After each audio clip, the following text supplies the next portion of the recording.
여러분 안녕하십니까. 머니볼의 문화일보 야구기자 정세용입니다. 이번 영상은 야구 국가대표팀의 술자리 파문에 관한 이야기입니다. 이번 영상에서는 특히 술자리 파문을 일으킨 당사자들의 징계 수위에 관한 이야기를 좀 해보겠습니다. 정세용 기자가 야구 속보는 빨리 올리면서 이번 음주 사건은 어물쩍 넘어가려 한다라는 댓글을 봤는데요. 제가 어물쩍 넘어가려고 했던 게 아니라 지난주 화수목 창원에서 취재를 했고요. 금요일 새벽에 집으로 복귀를 했습니다. 퇴근길 야구 등으로 그간에 있었던 얘기를 좀 다루려고 했는데 사안이 사안인 만큼 영상을 따로 만들어야 되겠다는 생각으로 징계 범위 등에 대해서 지난 주말 취재를 마쳤습니다. 그래서 오늘 이렇게 영상을 올리게 됐는데요. 여러분들의 너그러운 양해 부탁드립니다. 지난 5월 30일이었죠. 화요일이었는데요. 제가 창원 NC 두산전 출장으로 저는 창원 NC파크에 있었다고 말씀드렸습니다. 경기가 한참 진행 중인 가운데 카톡 연락이 엄청나게 왔습니다.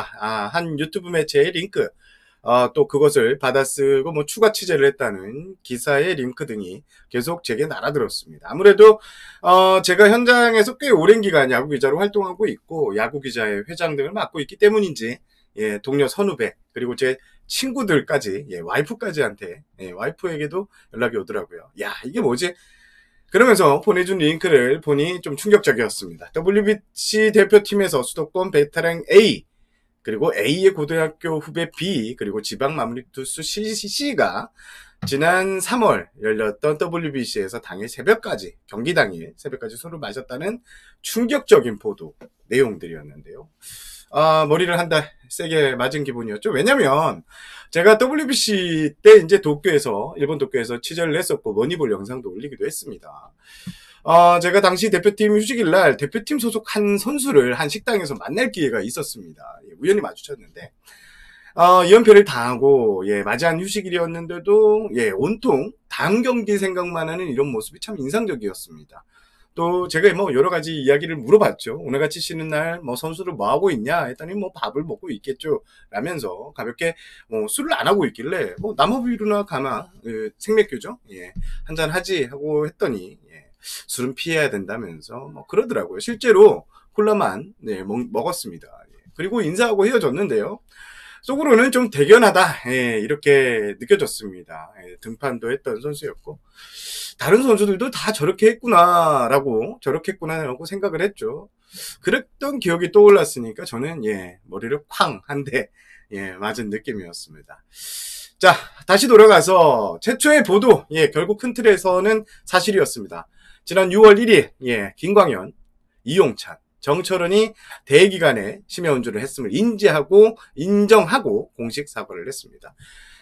당시 이니셜 처리했던 수도권 베테랑 투수 A는 SSG 김광현 선수였고 또 고교 후배 B는 두산의 정철원 선수, 그리고 지방 마무리 투수 C는 NC의 이용찬 선수였습니다. 이들은 1일 경기를 앞두고 KBO 리그 경기를 앞두고 공식 사과를 했습니다. 김광현 선수 같은 경우에는 옆에 사진도 있는데요. WBC 대회 기간 불밀스러운 행동에 대해서 사죄의 말씀을 드리려고 한다. 이후 여하를 막론하고 국제대회 기간에 생각 없이 행동한 것에 대해 진심으로 죄송하다고 고개를 숙였습니다. 다만 이들 선수들은 일부에서 보도된 경기 전날 유흥주정 반문과 여성종업원과의 동석 등은 완강히 좀 부인을 했죠. 자, 지금 여기까지는 이미 여러분들이 보도된 내용을 보셨고 알고 계신 사실입니다. 그래서 제가 시간 흐름상으로 제 경험을 더해서 이렇게 차례로 정리를 한번 해봤습니다. 제가 취재한 것을 말씀드리기 전에 제 생각을 좀 말씀드리면요. 야구 팬들 많이 분노하고 계시죠? 선수들이 경기를 앞두고 술을 마셨는가, 여성 조급원이 있었느냐, 이게 사건의 본질은 아니죠. 국가대표팀 선수들이 대회 기간 중 숙소를 이탈해서 음주를 즐겼다. 직업윤리가 모자란 일부 선수의 잘못이라고는 하지만 프로야구 팬들에게는 여간 실망스러운 일이 아닐 수 없습니다. 특히 전국민적인 이 응원을 받고 출전한 WBC라는 큰 야구 국제대회였고요. 이 기간 중 유흥주점을 찾았다는 점은 정말 충격적입니다. 물론 이럴 수는 있습니다. 뭐 미국 애리조나 등을 거치면서 길었던 합숙 훈련 치른 선수들 일상에서 이탈하고 싶은 마음은 이해가 되죠. 젊고 워낙 뭐 유명하다 보니까 주위에 유혹도 많습니다. 이번 술자리 같은 경우에도 제가 취재해 보니 선수들만 있었던 건 아닌 것 같습니다. 꼭 지인들이 동석을 합니다. 사실 뭐 소속팀에서는 해외 전지 훈련 등에서 사생활의 문제는 뭐 크게 삼지는 않습니다. 물론 여러 가지 사건들이 있었지만 뭐 그들의 개인 취향으로 볼 수는 있는데 이게 가슴에 태극 마크를 달면요 이건 다르죠. 무엇보다 태극 마크는 한국을 대표하는 선수들만 달 수 있습니다. 유니폼에 붙은 태극 마크가 주는 이 무게감 생각을 했다면 행동을 절제하는 게 바로 국가대표입니다. 실력만 국가대표여서는 안 됩니다. 적어도 저 그리고 야구팬 모든 국민은 그렇게 믿고 바라고 있습니다. 자, 음주 사실이 알려진 뒤 김강현 선수는 지난 1일, 이용찬과 정철원 선수는 지난 2일 1군 엔트리에서 빠졌습니다. 많은 팬들이 이 엔트리에서 빠져있는 이 3명의 선수들 돌아올 수 있는지, 돌아오면 언제 돌아올지에 대한 관심이 높습니다. 일단 이들이 포함된 세계구단의 공식 답변, KBO 상벌위원회 결과가 나오면 그때 결정을 하겠다입니다.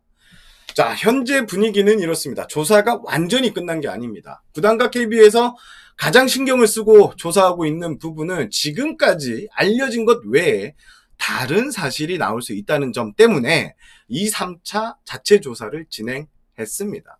왜냐하면 아주 만약이지만 추가로 어떤 사실이 추가로 폭로될 경우 거짓말이 또 한 번 이슈가 될 수 있기 때문입니다. 그래서 신중을 또 기하고 있습니다.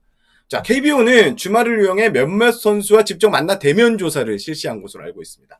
아직 못 만난 선수는 내일 월요일 날 만날 예정입니다. KBO의 입장은 만약 추후 거짓말이 행여 드러나면 각오해라. 지금이 마지막이다. 나중에는 진짜 돌이킬 수 없다는 점을 강조했다고 합니다. 그리고 이번에 드러난 3명 외에 김하성 선수 그리고 에드먼 선수 메이저리그에서 뛰고 있는 선수들이죠. 이들을 뺀 나머지 선수들도 2차례에 걸쳐서 사실 확인을 했습니다. 여기서도 역시 추가 거짓말이 나왔을 때 그때는 무관용의 원칙 적용하겠다 이런 뜻을 전달했습니다. 자, 당연히 관심은 상벌위원회로 쏠리죠. 상벌위원회는 이번 주 반드시 열리게 됩니다. 아마도 제 생각에는 7일을 전후해서 상벌위원회가 개최될 가능성이 높습니다. 상벌위원회 구성은 총 5명으로 되어 있습니다. 상벌위원회는 법무법인 KCL 대표 변호사 최원현 변호사가 상벌위 위원장을 맡고 있고요. 김재웅 변호사, 또 엄영표 변호사, 경찰 출신의 김기범 성균관대학교 교수, 그리고 김용희 전 SK 감독이 상벌위원회를 맡고 있습니다. 눈길을 끄는 게 야구인은 이 김용희 감독이 유일합니다. 일단 쟁점인 부분은요. 선수들은 소집 기간 동안 국가대표로서의 명예와 품위를 지킬 의무가 국가대표 운영 규정인데 이것을 위반했습니다.